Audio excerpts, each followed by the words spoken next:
Okay, so what we're going to do today is we're going to continue with binomial expansions, but this time I'm going to be giving you binomials that have a really large exponent, like 15 or something even bigger, 7, or 7's not bigger than 15, but a large exponent. But I don't want you this time to have to write out Pascal's triangle every single time. So we're going to look at Pascal's triangle a little bit. And you don't have to write this whole thing down, but let's read it. Pascal's triangle is shown below, and I will show it to you in a second, with its entries represented by combinations. So we're going to go back to combinations because this is actually really cool, guys. And with its entries represented by numbers. The first and last numbers in each row are 1. Every number other than 1 is the sum of the closest two numbers in the row directly above it. So here's Pascal's triangle, and here's the triangle written as combinations. So on the right is Pascal's triangle: 1, 1, 1, 1, 2, 1, 1, 3, 3, 1, 1, 4, 6, 4, 1, and then it only goes to row 5. 1, 5, 10, 10, 5, 1. So this is what you already wrote in your notes last Friday. Now, I actually can write each of these numbers in the triangle as a combination, and I do want you guys to do that. You only have to go to the 5th row, because if you notice, I can do 0 combination 0. If I was to do all of the math on that combination, it actually would come out to 1. So if I did the factorials, the math that we learned in the previous unit on 0 combination 0, it actually comes out to 1. The next row, and we call that n equals 0, or the 0th row, because that would be when your exponent is 0. My next row, which is technically the first row, is when the exponent is 1. So my combinations are 1 combination 0. So we always start with 0 because we started with a 0 row. And 1 combination 1. If I were to do both of those combinations, they both still come out to 1 and 1. So that's going to give me my second row of the triangle.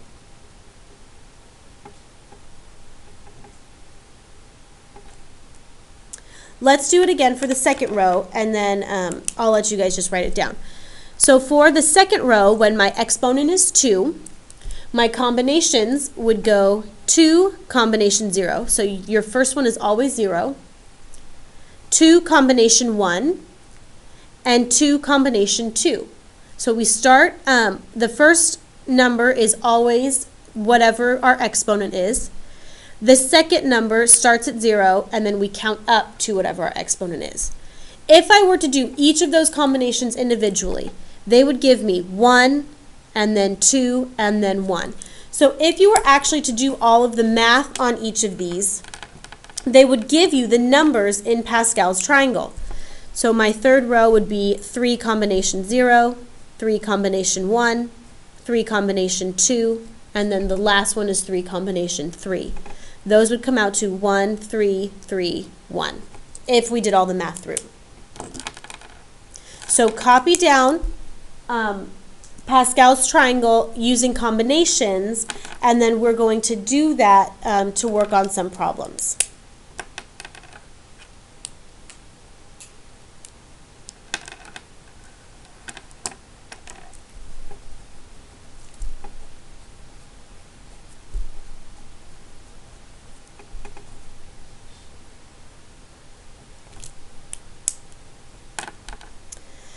Okay, so our first row, or our first question then, is to find the coefficient of x to the 5th in the expansion of x minus 3 to the power of 7. So we need to actually do all of this out. Now, the reason why we do these combinations is because I'm going to be asking you now to find a specific coefficient. So instead of having to write out the whole row, you will be able to do just that one specific term. But for the first time, let's actually do it all the way out. So I'm going to use combinations this time. So because my exponent here is 7, I'm going to start each coefficient, each combination with 7. So my first coefficient is 7 combination, and then our first term is always 0. My next one is going to be 7 combination 1. Then is going to be 7 combination 2, 7 combination 3, 7 combination 4, 7 combination 5, 7 combination 6, and then 7 combination 7. So each of these are actually going to end up being the coefficients of the term once we do the whole combination out. Before we actually do all the math on the combination, let's plug in our coefficients. So my first term, our terms. My first term is x. So that's going to be x to the 7th, x to the 6th, x to the 5th, x to the 4th, x to the 3rd, x to the 2nd, x to the 1st, and then x to the 0, which is 1. So filling in those terms should not be new news at all. And then we also need to fill in the second term, which is the -3. My first one is -3 to the 0, so we don't have to write it.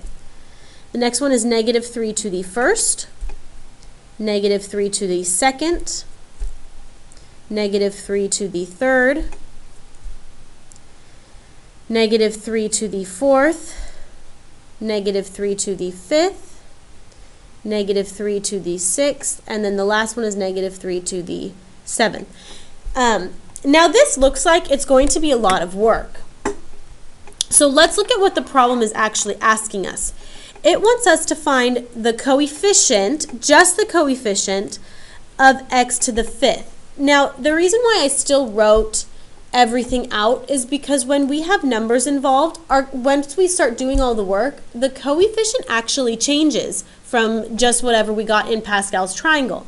So you do need to make sure that you are simplifying the entire term before you give my answer. But I'm really only concerned with the term that has x to the 5th in it, which would be this one.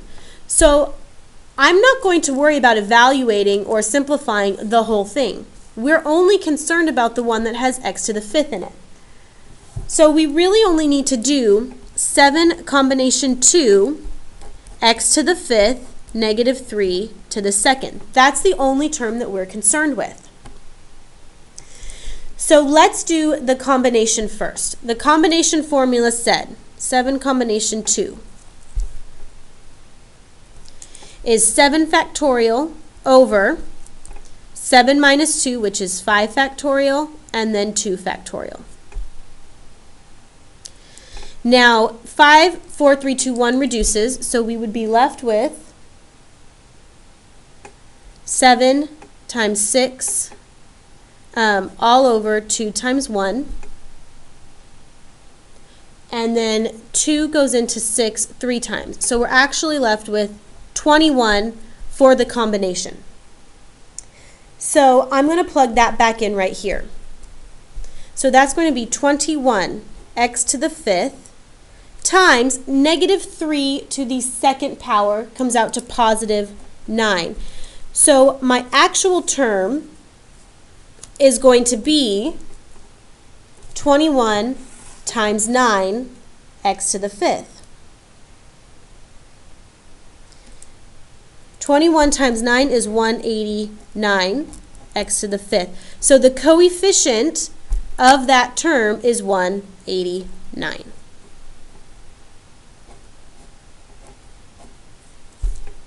So you need to make sure that you are doing the whole term out, so making sure that you're simplifying the whole thing before you actually give me your answer. So if you just give me the combination, that's only going to be part of what the coefficient will end up being. So this is a little bit different, so let's do another one. Example 2. I want to find the coefficient of the term that has x to the 3rd in it. And then here is my binomial, 3x plus 2y, all of that to the 5th power. So let's write out all of the terms again one more time, and all of the combinations, and we'll see what we get. So we're going to start with, because my exponent is 5, all my combinations are going to start with 5. So the first one is going to be 5 combination, and then our first one is always 0.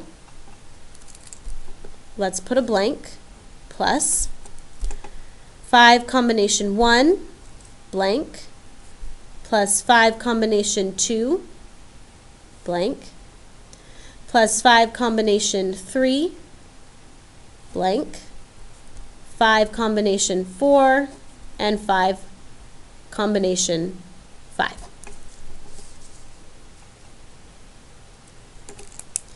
Now let's fill in all of the terms.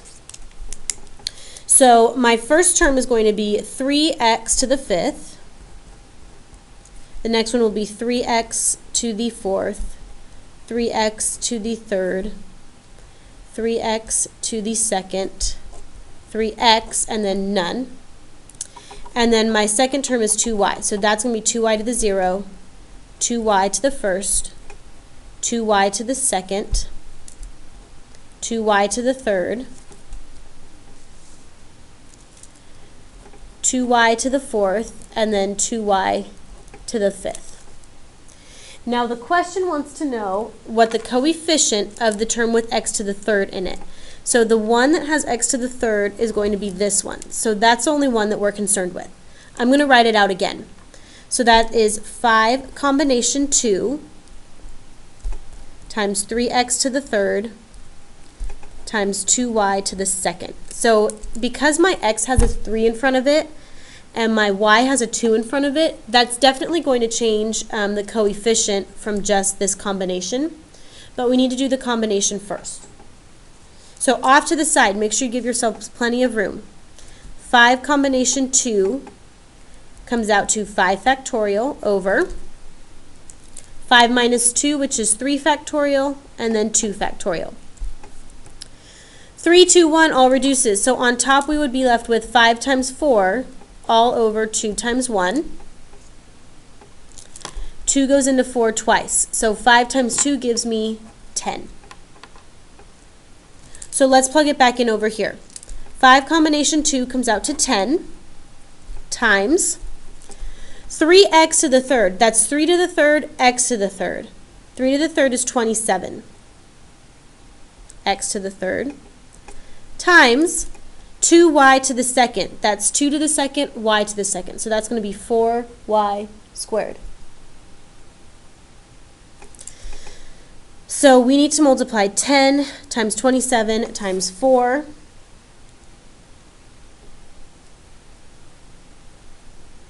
Which comes out to 1080 x to the 3rd, y to the 2nd, but they just wanted the coefficient, so just the number in front. 1080.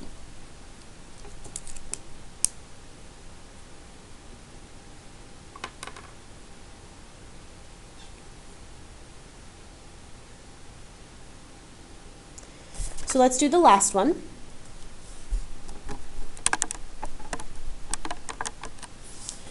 Example 3 wants us to find just the 3rd term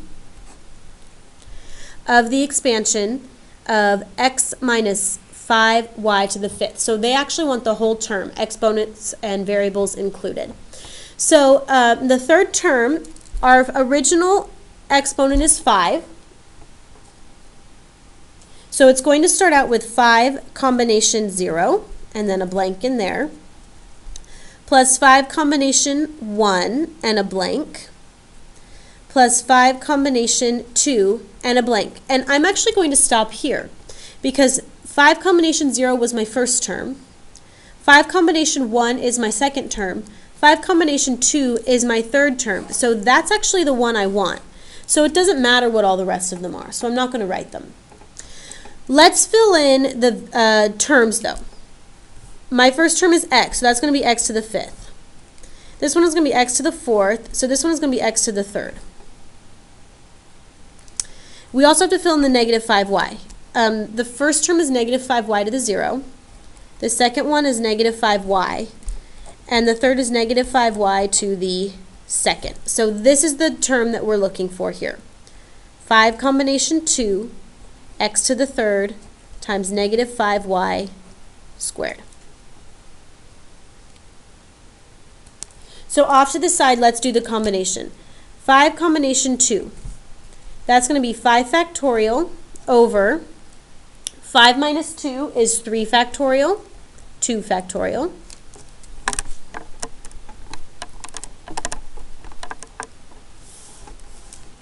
Three, 2, 1 reduces, so that's going to be 5 times 4 over 2 times 1. 2 goes into 4 twice, so that comes out to 10. So 5 combination 2 comes out to 10 x to the third. Negative 5y squared. That's negative 5 squared, y squared. So that's going to be positive 25y squared. But this is not simplified, so please do not give me that as your answer.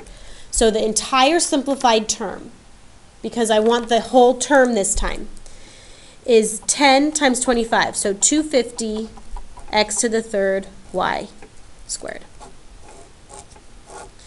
So if the question wants the term, you need to give me the whole thing multiplied out with the variables and the exponents. If the question asks for just the coefficient, like in number 2, I just want, after everything is simplified, the number in front. You still need to simplify the whole thing every single time. You can also use these combinations so that you don't have to write out every single term, so that you can go straight to the term that you're looking for. So you should be able to do some more problems like this, practice with it. Your homework for tonight is worksheet 3, all of them. So make sure that you are getting that done as well and use that as practice.